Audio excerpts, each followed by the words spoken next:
Bismillahirrahmanirrahim. Kemudian al-adabul batin ma'a Rasulillah sallallahu alaihi wasallam, adab batin beserta Rasulullah sallallahu alaihi wasallam, ayyakuna ahabba ilaih min waladihi wa walidihi wan nas ajma'in, bahwa adalah Rasulullah itu orang yang paling dia cintai, melebihi daripada mencintai anak dan orang tuanya dan manusia seluruhnya. Itu adab kepada Rasulullah. Rasulullah itu mesti dijadikan nomor satu, lebih daripada anak, ibu bapak, siapapun daripada manusia. Ini adab kepada Rasulullah. Cinta kita kepada Rasulullah melebihi daripada cinta kepada siapapun daripada manusia ini. Nah, supaya kawal demikian itu, supaya bisa demikian itu, tentu mempelajari tentang bagaimana Rasulullah Sallallahu Alaihi Wasallam itu. Kalau kita kadang mempelajari tentang beliau, kita kadang akan bisa mencintai beliau seperti demikian. Kalau kita hanya kenal bahwa beliau itu hanya Rasulullah, hanya seorang Nabiullah, kita kadang akan bisa mencintai beliau lebih dari segala-galanya. Nah, perdalam tentang pribadi Rasulullah Sallallahu Alaihi Wasallam, pelajari tentang bagaimana syafaat-syafaat beliau, pelajari tentang bagaimana perjuangan beliau untuk kita. Makin banyak kita pelajari, pasti akan menambah kecintaan kita kepada Rasulullah Sallallahu Alaihi Wasallam. Termasuk kita membaca Maulid Nabi. Orang yang suka membaca Maulid Nabi, paham kada paham, itu akan diberikan Allah kecintaan kepada Rasulullah Sallallahu Alaihi Wasallam. Membaca Maulid Nabi, ketujuh mendengar Maulid Nabi, kadang ngerti kada. Orang bakuriak umpat jua bakuriak, padahal kada paham napa yang disambat.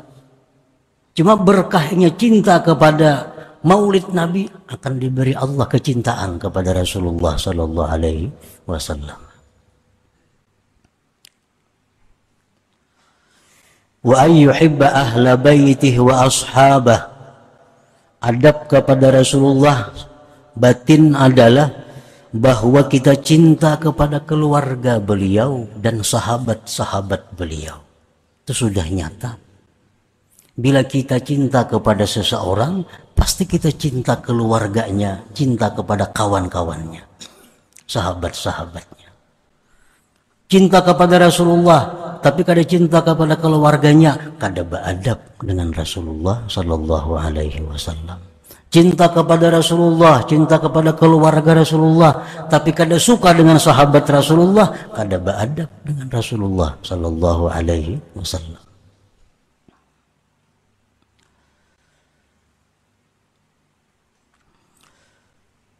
Wa ayyafraha bi annahum min ummatih, dan setengah adab lagi kepada Rasulullah Sallallahu Alaihi Wasallam bahwa kita ini gembira jadi umatnya. Kita bangga, kita bersyukur kita ini jadi umat Rasulullah Sallallahu Alaihi Wasallam. Itu bagian dari adab kepada beliau. Adab zahir adab batin.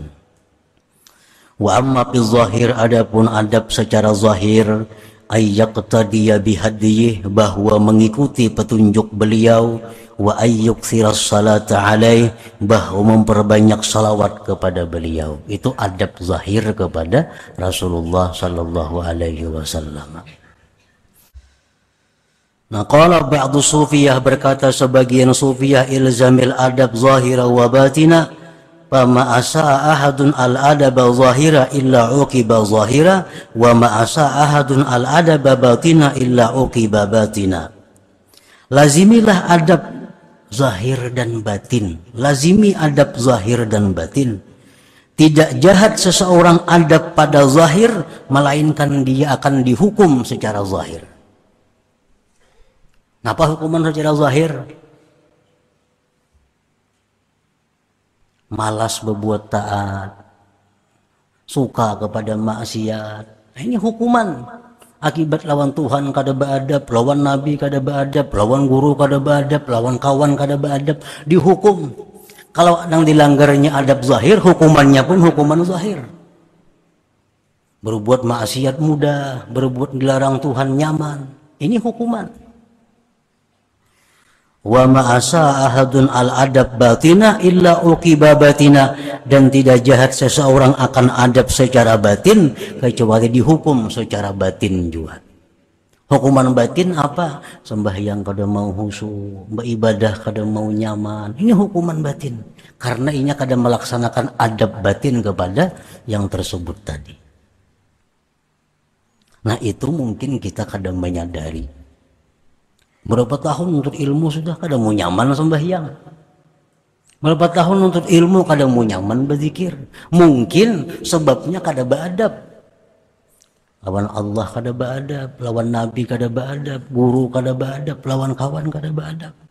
Sehingga berzikir kada mau nyaman, sembahyang kada mau nyaman.